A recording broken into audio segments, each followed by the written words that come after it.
Let's talk about the craftiness of the money that's being funneled to Ukraine. So you may remember, I don't know if you were around last week, when the Senate and then President Biden approved that $40 billion additional package to Ukraine, right? That was just the tip of the iceberg, because now the United States is sending an additional $1.5 billion to Ukraine monthly. I mean, think about this for a second. This is basically structured as a direct, like a direct deposit, like a direct auto deposit for Ukraine. We were having this big national debate about $40 billion, right, in the Senate.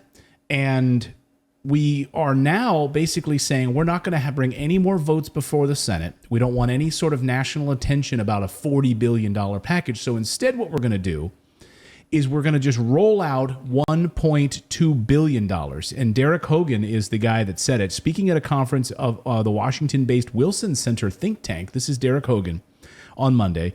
He said that since the beginning of Russia's special military operation in Ukraine, around $53 billion in assistance has already gone out, including military aid.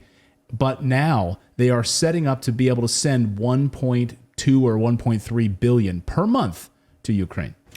Okay, when we put that in perspective, consider that the stock market is having, we are fully in bear territory right now, right? And the Federal Reserve is meeting today and tomorrow about interest rate hikes, because the American economy is really suffering, is teetering on the brink. And we can say all kinds of reasons why, right? But this is absolutely the time to answer for your priorities. And if one of those priorities is sending money to all the way to Eastern Europe. And no matter how sympathetic the call. Who said that? Sorry. That's okay. Then, I think that those things should be answered for. But what will we see out of the Fed meeting this week? We'll see some kind of Putin's price hike, right? We'll see all the talking points. We really won't see anybody saying, can we afford this given the national debt, given the inflationary period, given all of this, right? That is not part of the conversation. So Michael Tracy tweeted this. By the way, if you're thinking like, well, where's this? Is this, to me, when I heard this news, okay, well, we'll get to the Michael Tracy thing in a second, but let me just monologue for a second. When I heard this news, I thought what they're doing is it's all surreptitious now. They're just hiding it. And the end game for them is to quietly downplay the amount of money that we're funneling there. We saw yesterday the confirmation from the Pentagon of these biolabs in Ukraine. So the money, the protection, the continued role that the U.S. will play in this is now going to be downplayed and not talked about as much. And they are going to basically structure an endless war. That's it. We've been talking about that for a few months, but now all of the signs are coming together. 1.5 billion a month, 1.2, 1.5. It's going to go up from there. And then this Michael Tracy tweet this afternoon, who got some interesting information about what happened at Fort Hood. At Fort Hood, an order recently came down to repaint the desert tan colored vehicles to woodland green, signifying the first to fight divisions stationed at the base are now being prepared for combat in more verdant regions. So more green. Forested Ukraine. Yes. Forested Russia. Forested Donbass. Like 1.5 billion. We're spray painting all of our desert vehicles, sending them over there in this sort of endless cycle of war. Well, right. In fact, a Pentagon official just yesterday said that they are prepared to just hang with Ukraine forever now, right? So the talking point was, we think that they will be weakened.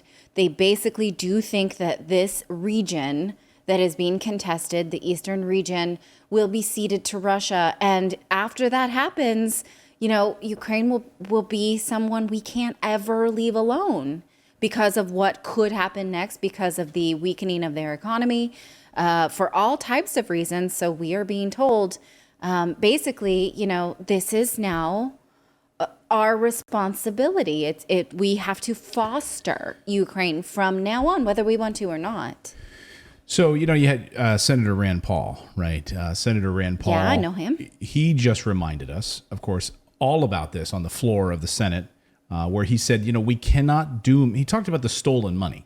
So here is this, he talked about the stolen money, right? This is, and apart from the economic hardships the U.S. is going through with inflation and average gas prices reaching new record highs, the vow comes on the heels of renewed concerns that the American money might be diverted or stolen in Ukraine.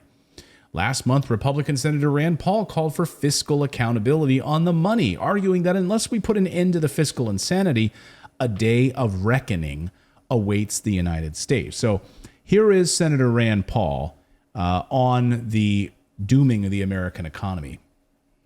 My oath of office is to the national security of the United States of America.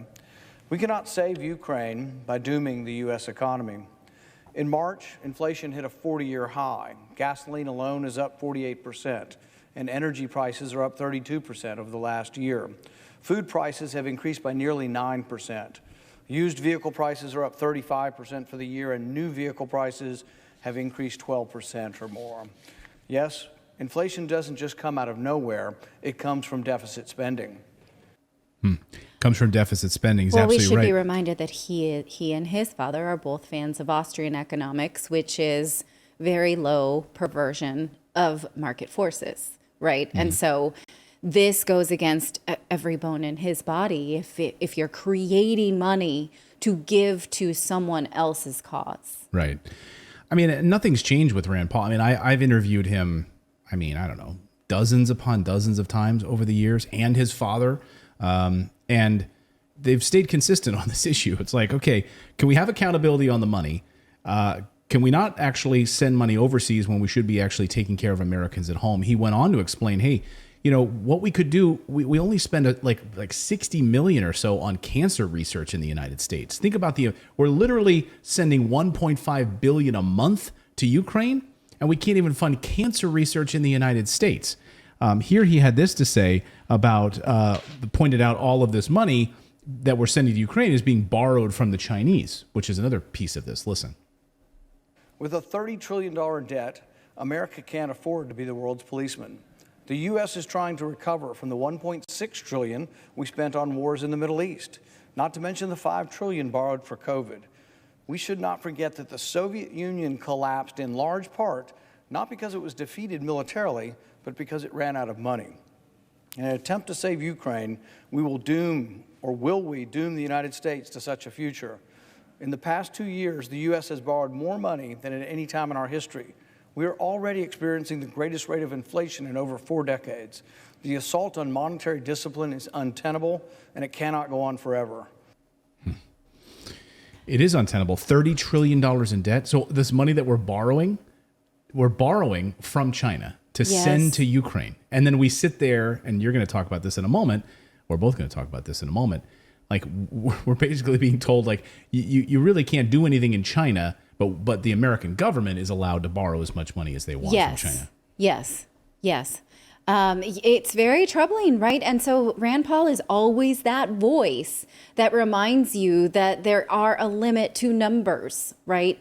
That there is a consequence to this. And so because of this sort of whack salve that we've all had, which is Walmart, Amazon, China, which has allowed us to buy things at a pervertedly low rate and have so many goods, right? And now that's come to a screeching halt. And you simply can't. For instance, my daughter today was asking, she was like, do you know why we don't have corn anymore in school? Like, they just literally don't serve it as a side dish anymore, which nutritionally I have problems with. But still, like, she's missing the corn. And I was like, it's just things like this will continue to disappear from our modern lives until we are forced to look at how much we have perverted our economy. Yeah. I know I use that term a lot, but I don't have another way to.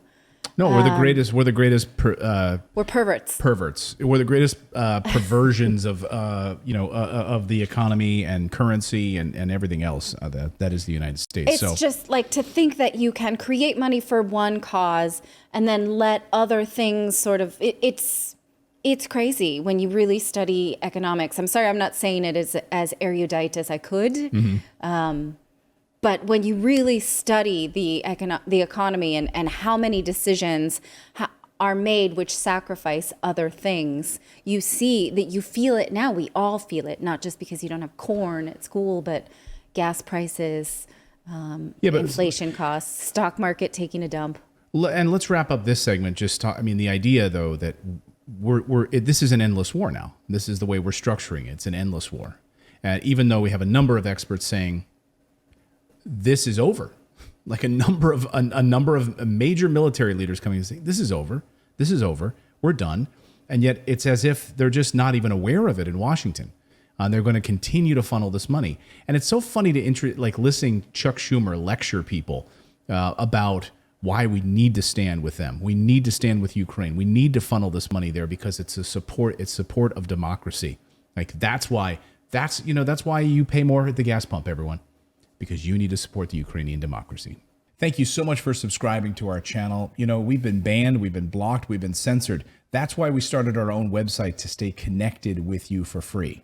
That's right. So head on over to redacted.inc and make sure you're connected with us. You can sign up again at redacted.inc, not .com.